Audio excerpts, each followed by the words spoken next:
এই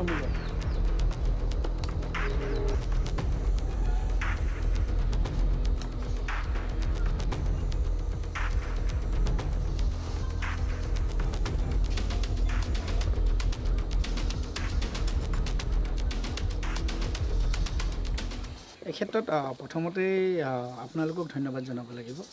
আপোনালোকৰ যি চেনেল যিকেইটা আহিছিল ইয়ালৈ আৰু তেওঁলোকৰ যিটো বাতৰি মোলৈ হোৱাটছআপ যোগে বাতৰিটো গৈছিল আৰু মই চাই আহি মোৰ ফেচবুক লাইভৰ যোগেদি এজন বন্ধুক অনুৰোধ কৰিছিলোঁ। এজন বন্ধু বুলি নহয়, ফেচবুকৰ বন্ধুসকলক।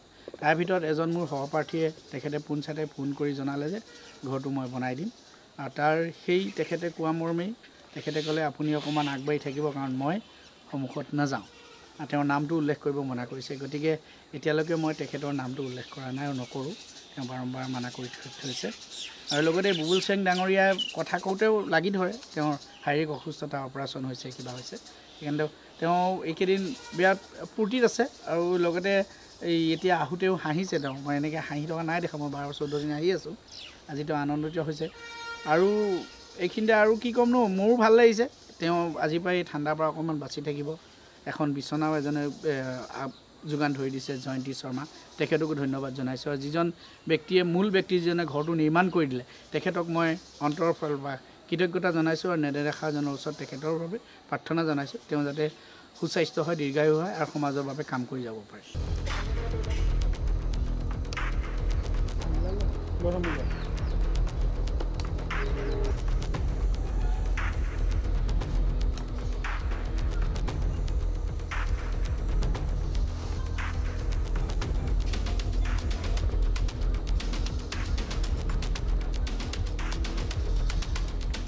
এই ক্ষেত্ৰত প্ৰথমতে আপোনালোকক ধন্যবাদ জনাব লাগিব।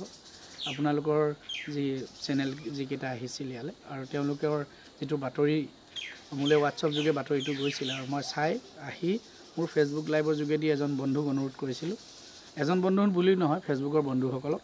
তাৰ ভিতৰত এজন মোৰ সহপাঠীয়ে তেখেতে পোনছাতে ফোন কৰি জনালে যে ঘৰটো মই বনাই দিম আৰু তাৰ সেই তেখেতে কোৱা মৰ্মেই তেখেতে ক'লে আপুনি অকণমান আগবাঢ়ি থাকিব, কাৰণ মই সন্মুখত নাযাওঁ।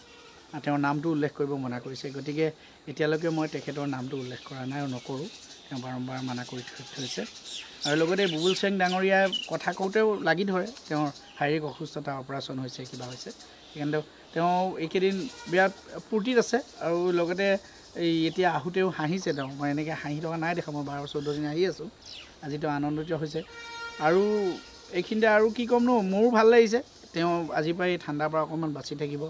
এখন বিচনাও এজনে যোগান ধৰি দিছে, জয়ন্তী শৰ্মা, তেখেতকো ধন্যবাদ জনাইছোঁ। আৰু যিজন ব্যক্তিয়ে মূল ব্যক্তি যিজনে ঘৰটো নিৰ্মাণ কৰি দিলে, তেখেতক মই অন্তৰৰ ফালৰ পৰা কৃতজ্ঞতা জনাইছোঁ আৰু নেদেখাজনৰ ওচৰত তেখেতৰ বাবে প্ৰাৰ্থনা জনাইছোঁ। তেওঁ যাতে সুস্বাস্থ্য হয়, দীৰ্ঘায়ু হয় আৰু সমাজৰ বাবে কাম কৰি যাব পাৰে।